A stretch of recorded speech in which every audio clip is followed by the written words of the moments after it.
ہم نے کہا کہ ہم سب چھوڑ دیں گے. ہم نے اعلان کیا کہ ہم سب اپنے فروعات چھوڑ دیں گے, اپنا اصول دین چھوڑ دیں گے, ہم آپ کی طرح جماعت عمریہ کے افراد بنیں گے. آپ ابوبکر کی خلافت کی دلیل لائیں, بلکہ اس کا اسلام ثابت کریں. میں نے کیا کہہ دیا, میرا پورا چیلنج ہے, میں اپنا نام چینج کروں گا, میرا نام تم غلام یزید رکھ دو, اس کا اسلام ثابت کرو. خلافت کی تو دور کی بات ہے. اب آپ کے پاس اگر دلیل ہے اس کی امامت کی, اس کی خلافت کی, لے کے آئیں, بسم اللہ دلیل پیش کریں. آخر میں پھر شیعہ مذہب پہ جو آپ کا اشکال ہے, وہ ایک حدیث ہم آپ کا سنیں گے کہ قبلے کی طرف آپ کہتے ہیں امام علیہ السلام نے پیشاب کیا, وہ آپ پیش کریں, پھر اس کا آخر میں جواب دیں گے. پہلے جو ہے نا ابوبکر کی خلافت جو اصل موضوع ہے پیش کرو. ہمیں جو ہنسی آئی ہے آپ کی حالت ذات پہ ہنسی آئی ہے. اتنے سالوں سے آپ ابوبکر کی خلافت پہ اسی پہ اصرار, دلیل ایک بھی نہیں ہے.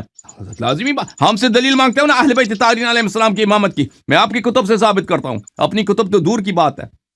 بسم اللہ کرو.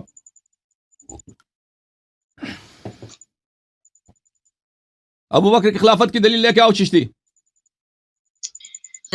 پیچھے جو ہے نا میں نے سالانوں کے متعلق پڑھنے لگا تھا, میں نے نام بھی لیا تھا, لیکن آپ جو ہے کہکے لگانے لگ گئے, تو آپ برداشت کریں نا. اب آپ نے بولا ہے کہ امام کے متعلق متن پڑھے, آپ نے بولے ہے نا, یا بولے میں نے جھوٹ, میں نے نہیں کہا, وہ کر جائیں اپنی بات سے.